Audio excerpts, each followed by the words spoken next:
Pickle, it's weird. I hope I'm not coming down with something. Are you suddenly getting hot too? Feels a little hot in here.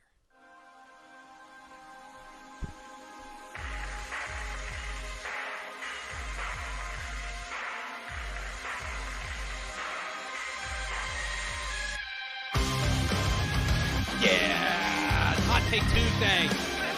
It's Hot Take Tuesday here on Texas Football Today, where we invite a member of Dave Campbell's Texas football staff to let it rip on something that they've got on their mind, on their chest, on their heart, That's just on their back. burning. That's just burning a hole. It cannot stay internal any longer. It can't. It's got to get out into the world. It can't. And today, that man is me. Yes. That's me. It's my job to come up with your hot take for the week. He had enough courage.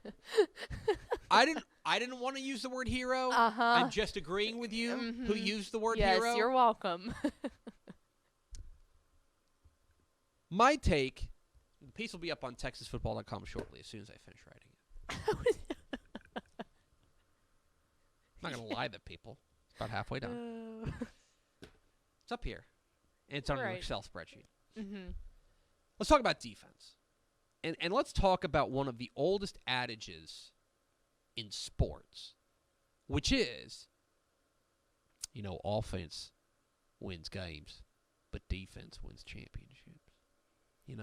Oh, yeah. Or offense sells tickets, but defense wins championships. Before our basketball games, we used to have to, slam the floor and say defense wins championships to get our minds right. We didn't win championships. I would like a video of you doing that. Anyway. So that's an old adage, especially in football. And I like, I think I don't tell you guys, I like Texas high school football coaches. And one of the things that I like about Texas high school football coaches is they love their sayings. They're predictable in their sayings, right? They tend to be a little bit repetitive. And one of those is that defense wins championships. That you got to have a great defense to win a championship. And so I want to focus here on the Texas high school football world for a moment. Because I think that we have just all kind of accepted that as an undeniable fact. That, these teams that have these great offenses, that's great. But when it gets to winning time, when it gets to championship time, you look at the teams with great defenses. And I'm here to tell you, you got to have a great defense to win a state championship. Because I'm looking at these numbers, and you'll see them on TexasFootball.com, of the last 30 UIL 11-man state championships. Now, I want to be very clear to our 6-man friends. I tried to include 6-man in this. It does not work. 6-man offensive and defensive numbers are weird simply because of the 45-point mercy rule. That you can be the most dominant offense of all time and only average 46 points a game because your defense just never gives up any points. That's neither here nor there. So I tried to include them. It's just there's no elegant way of including them. But if you take a look at the last 30 UIL 11-man state champions, you're going to find a lot of really good defenses. Okay? In fact, if you take a look at them, of the 30, all but 7 of them, so 23 of them, ranked in the top 10% on scoring defense of their own classification. It's impressive. That is. Top 10%. So you more than likely, more often than not, you need to have a top 10%, which I think we could call that elite, right? If you're in, or at least great. Yes. Right? We can argue with what the words mean. Either great or elite, you've got to have that kind of defense more often than not to win a state championship. I think it's fair to say Westlake had an elite defense. That is elite. They had the number 1 defense in the state last year. So I could say, maybe top 5, top 10, elite. The rest of them were great. The only 2 that were outside this past year, that were outside the top 10% of their own classification, were Aledo and Argyle. Those were the only 2 that, from a scoring defense perspective, were outside the top 10% of their classification. I can see that. So, you got to have a great defense to win a state championship. And I think that a real big point that you can use to think about teams, specifically a couple of the Region 4 After Dark games. You start looking at teams like, I feel like Corpus Christi Miller is a super good example of that. They had one of the absolute most high-flying offenses with Andrew Body, and they were able to get really deep into the playoffs, but right about the time that they could have punched their ticket, that's when it showed they just couldn't get it done without any sort of a defense. Certainly. And so on average, the last 30 state champions have ranked in the top 7%. Wow. Of their classification on total defense, right? So yeah, you got to have a great defense. Great topic, right? Yeah. But something funny happened as I was continuing to do this. Okay. Because we mentioned that 23 of the 30 state champions ranked in the top 10% of their classification in defense, total defense. Well, this is weird because 24 of the 30 state champions ranked in the top 10% in total offense. In fact, we talked about how the average state champion ranked about in the top 7% of their classification total defense. Well, offensively, they ranked in the top 6.1% of their classification. All right. So, if you're looking at this, in fact, there was only one state champion from last year that ranked outside the top 10% of their classification in total offense. That was Jim Ned. Right, which I'm sorry, there were two. Windthorst as well. Okay, yeah, and both of those seem very on brand to be outside of that. But here's the thing.